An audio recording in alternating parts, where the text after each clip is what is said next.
Fala galera, aqui é o Juliano, mais conhecido como Samurai, e sejam muito bem-vindos a mais um vídeo insano aqui no canal. Se você acha que já viu brutalidade nos animes, é porque você ainda não prestou atenção nos detalhes macabros de Jujutsu Kaisen, onde o Geiji Akutami parece ter um prazer sádico em destruir não só o corpo, mas a alma dos nossos personagens favoritos. E hoje a gente vai para a parte 3 dessa saga de dor e sofrimento, listando 10 personagens que foram literalmente ou metaforicamente despedaçados nessa obra. E já adianto que o nível de crueldade aqui é pra poucos. Então, se você tem estômago fraco, talvez seja melhor sair. Mas se você é casca grossa, fica comigo até o final, porque o último nome dessa lista vai fazer você questionar tudo que sabe sobre poder. E antes da gente mergulhar desse mar de sangue e lágrimas, já esmaga esse botão de like, se inscreve no canal e ativa o sininho, porque só assim o YouTube entende que você curte conteúdo de verdade e não vai perder os próximos vídeos onde a gente analisa cada frame dessa obra-prima da destruição.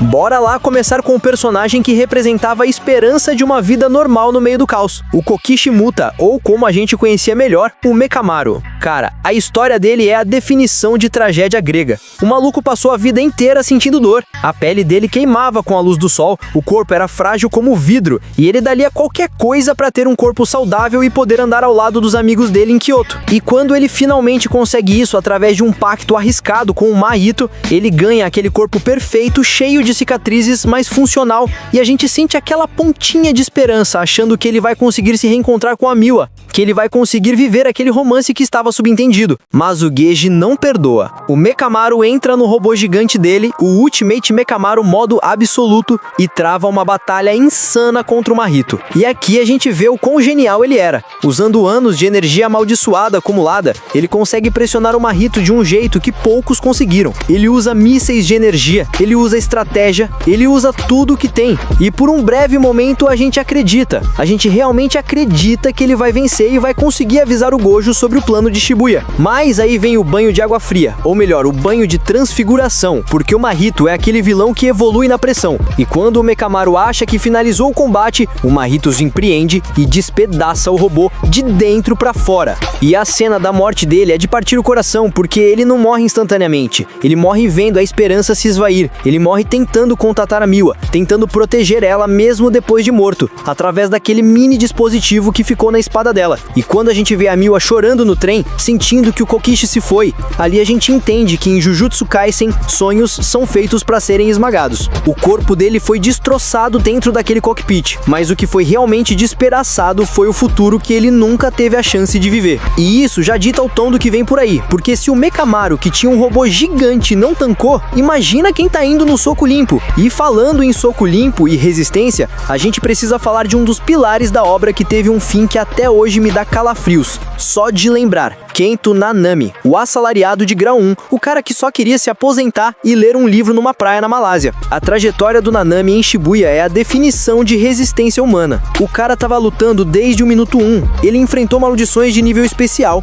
ele sobreviveu ao domínio do Dagon, ele foi queimado vivo pelo jogo. Você tem noção do que é levar um jato de fogo de um vulcão na cara e continuar andando? Pois é, o Nanami continuou. Ele tava com a metade do corpo carbonizado, o terno branco impecável dele tava destruído, a pele caindo, e mesmo assim ele continuava andando pelos corredores do metrô, matando transfigurados por puro instinto. Ele já não estava mais ali, a mente dele já tinha ido para Kwantan. Ele estava alucinando com a praia, com o som do mar, com a brisa batendo no rosto, e é essa dissonância entre o sonho de paz e a realidade brutal de Shibuya que torna a cena tão pesada. Ele chega na frente do Mahito e ele sabe que acabou, não tem mais energia, não tem mais força, o corpo dele já tá no limite do limite, e quando o Mahito toca nele, a gente torce pra chegar alguém. O Yuji chega, mas chega tarde demais. O Nanami olha pro Yuji e diz aquela frase que pesa mais que uma montanha: você assume daqui pra frente. E bum, o corpo dele explode em pedaços na frente do protagonista. Não sobra nada,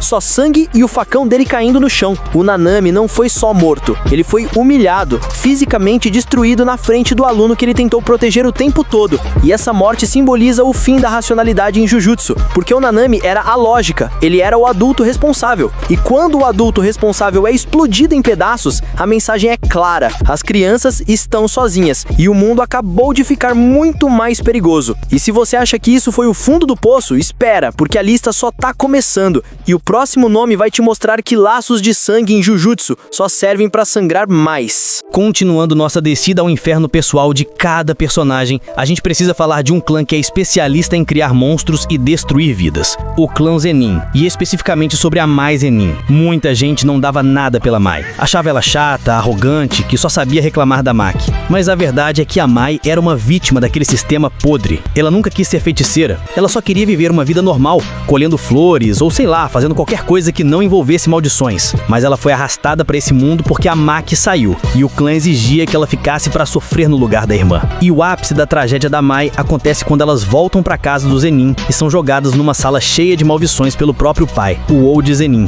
que é um dos personagens mais detestáveis de toda a obra. A Mai já estava ferida, já estava sem forças, e ela percebe que enquanto ela estiver viva, a Maki nunca vai atingir o potencial total dela, por causa daquela regra idiota de que gêmeos são considerados um ser só na feitiçaria. Então, a Mai toma a decisão mais difícil de todas. Ela decide se sacrificar. Ela usa o resto da pouca energia amaldiçoada que ela tinha para criar uma espada, a Soul Split Katana. E nesse processo, ela leva embora toda a energia amaldiçoada da Maki junto com a vida dela. A cena da despedida delas no espaço mental, na praia, é linda e triste ao mesmo tempo. A Mai literalmente se despedaça, se desfaz para que a Maki possa se tornar um monstro completo. Ela diz: "Destrua tudo, irmã", e morre nos braços da pessoa que ela mais amava e odiava ao mesmo tempo. A Mai foi despedaçada pelo dever, pelo clã e pelo amor distorcido que ela sentia. E o resultado disso foi o massacre do clã Zenin, onde a Maki realizou o último desejo da irmã, mas o custo foi a vida da única pessoa que importava para ela. E se a gente fala de inocência perdida, não tem como não citar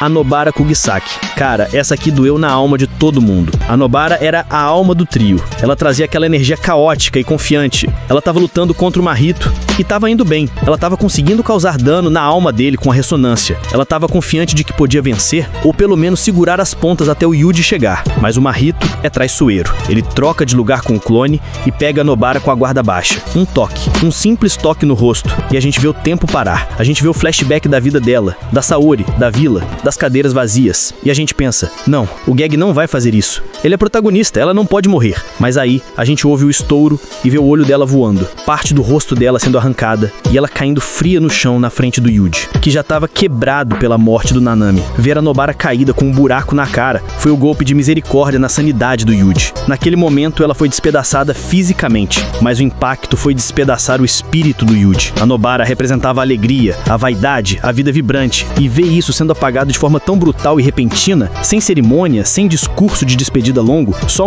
"a vida não é ruim" e o silêncio depois, isso é a marca registrada de Jujutsu Kaisen. A morte não é gloriosa, a morte é súbita, feia e deixa um vazio que nada preenche. E para fechar essa parte de perdas emocionais brutais, a gente tem o Masamichi Yaga, o diretor da escola de Tóquio, o criador do Panda. O Yaga foi condenado à morte pelos velhos conservadores do alto escalão, que queriam saber o segredo de criar cadáveres amaldiçoados, autossuficientes. Eles achavam que o Yaga estava criando um exército, mas ele só estava criando filhos. E a cena da execução dele é triste demais, porque o Yaga vão luta para matar. Ele aceita o destino dele, mas antes de morrer, ele solta uma maldição. Não uma maldição de energia, mas uma maldição verbal pro Gakugandi. Ele revela o segredo de como criar os pandas, não para se salvar, mas para fazer o Gakugandi carregar o peso daquela informação pro resto da vida. O Yaga foi despedaçado pela burocracia, pelo medo dos poderosos, e deixou o panda sozinho no mundo. Aquela cena do panda chorando sobre o corpo do Yaga é de quebrar qualquer um. O homem que era como um pai para ele foi tirado dele por política, por medo, e isso mostra que em Jujutsu, os verdadeiros monstros muitas vezes não são as maldições, mas sim os humanos que comandam a sociedade Jujutsu. E se você tá achando que tá pesado, respira fundo, porque agora a gente vai entrar na elite, os personagens de nível especial,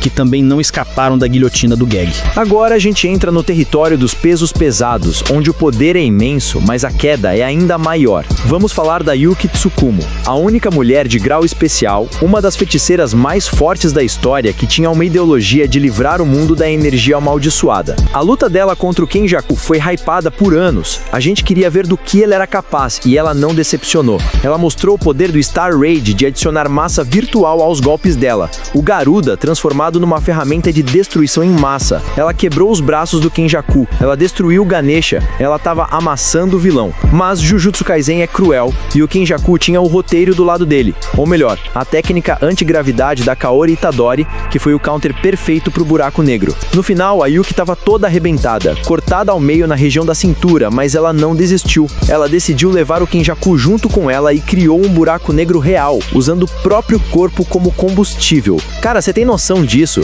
Ela se comprimiu em densidade infinita para tentar salvar o mundo. Ela literalmente se despedaçou, se transformou em nada, em vácuo absoluto, para matar o vilão. E mesmo assim, o Kenjaku sobreviveu. O sacrifício dela foi em vão, e isso é o que dói mais. A Yuki foi despedaçada em nível atômico e o mundo nem ficou sabendo. O esforço dela foi apagado e o vilão saiu andando, rindo da situação. Isso mostra que em Jujutsu, nem o nível especial te garante um final digno ou uma vitória heróica. E seguindo nessa linha de destruição familiar, vamos falar do Choso, o irmão mais velho que só queria proteger os irmãos. O Choso começou como vilão, mas virou um dos aliados mais leais do Yuji. E a trajetória dele é sofrimento puro. Ele viu o Keshizo e o Esu morrerem, ele descobriu que o Yuji era irmão dele e passou a lutar por ele com todas as forças. Mas na luta contra o Sukuna em Shinjuku, o Choso teve que fazer a escolha final. O Sukuna lançou aquele ataque de fogo termonuclear, o Fuga ou a Fornalha Divina, e o Choso não hesitou. Ele criou uma barreira de sangue, ele usou o próprio corpo como escudo para proteger o Yuji. Ele foi queimado vivo, camada por camada, a armadura de sangue dele evaporando, a carne dele sendo consumida pelas chamas e ele ali, segurando firme, falando pro Yuji que foi bom ser o irmão dele. O Choso foi despedaçado pelo calor,